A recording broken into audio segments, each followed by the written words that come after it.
A puppy that's going through teething is the absolute worst. They are already tiny little demons. They're not the cute, cuddly little images that TV and Hollywood would have you believe.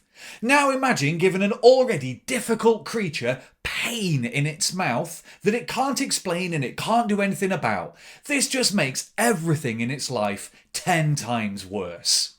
Teething can and will affect every aspect of your puppy's life for what seems like months and years on end. But it's a process that every dog has to go through and eventually will end.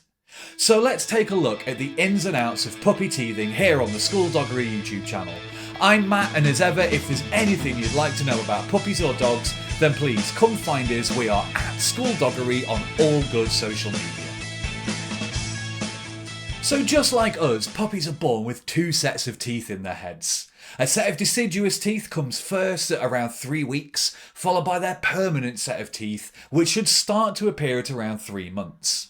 Their permanent teeth should push their first set of teeth out of their mouth, and because of this you'll probably find small little teeth on the floor, but most of them do tend to get swallowed.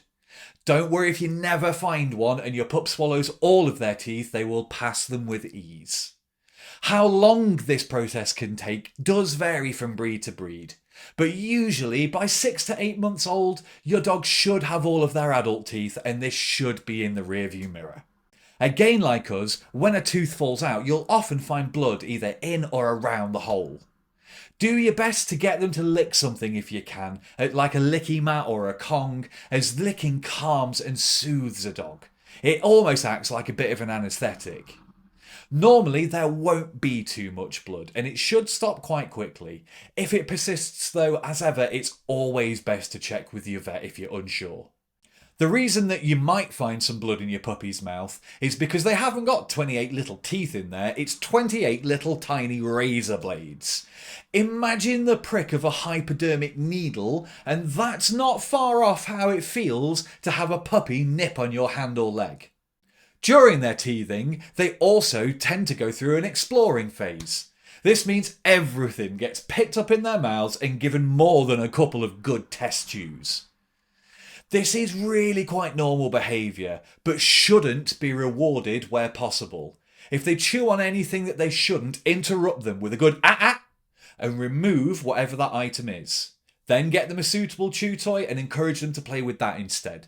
This is going to teach them bite inhibition, which is an essential part of having a well-behaved adult dog. If you don't do this, a lot of bad mouthing behaviours can start to develop at this early stage. If you can get in early and teach them what's acceptable and what isn't, you'll have a much easier time later in their life. You'll always get some people that will tell you, don't worry, they'll grow out of it, and sure, there may be the odd couple of lucky cases where this happens, but it's much better for you and your dog's relationship if you can teach them rather than scold them and just hope for the best.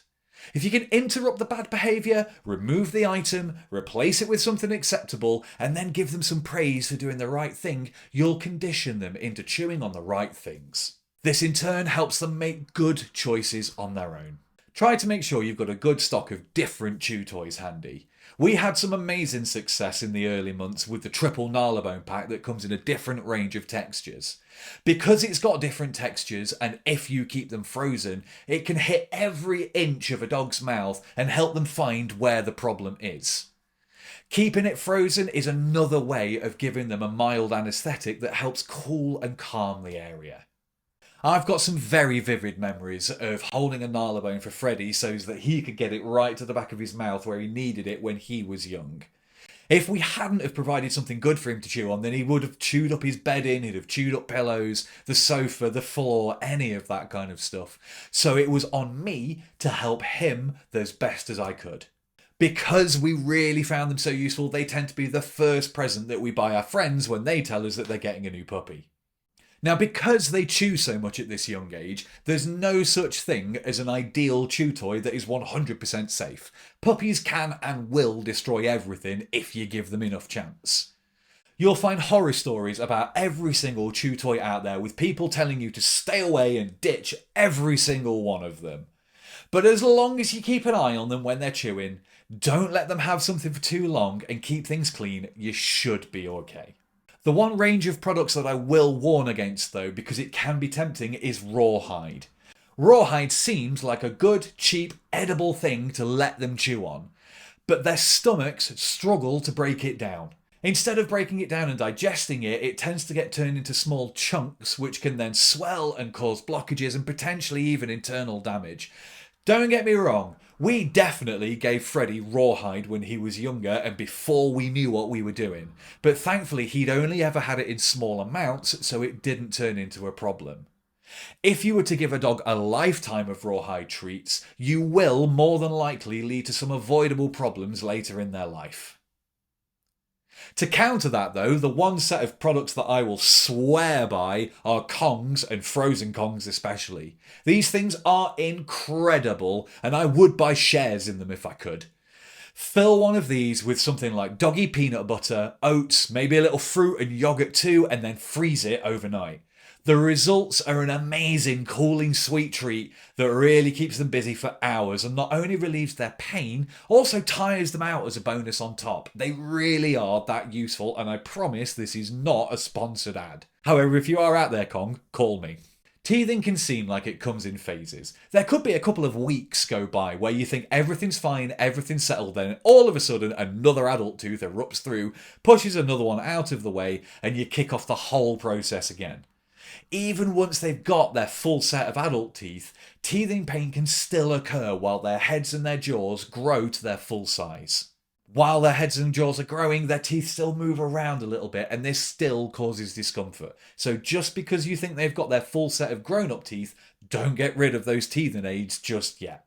A brilliant thing to start doing while your dog is teething is to getting them used to having their teeth clean and inspecting their gums. Because you're probably going to spot blood in their mouth, you're going to want to look in there, and if we can reward them for staying calm during this, it can really set you up to have some great manners when they get to the vets. Doing simple vet checks at home can get them used to the real experience of a vet inspection. It's so much better if you can start it now and show them it's okay to have their gums inspected and a hand in their mouth. Nothing bad is going to happen. Your vet will certainly thank you if your dog is not experiencing this for the first time on a vet's table, biting at their gloves, causing a fuss and getting up to no good. So while it may seem that I've made this sound very daunting here, it's because I want people to prepare for the worst case scenario and to let you know that you will get through it and that you will be okay. Puppy blues is a very real thing. I can certainly remember, especially when Freddie was teething, several times where I was curled up in a ball on the floor, crying my eyes out, wondering what the hell we'd done. But you will get through it, I promise. It will pass, your dog's mouth will settle down, and then the real fun begins, as now they won't have the hassle and the pain of teeth erupting into their mouths, distracting them from learning everything else that the world has to offer them. I hope this has been useful for people who are about to go through teething or who are going through teething with their dog.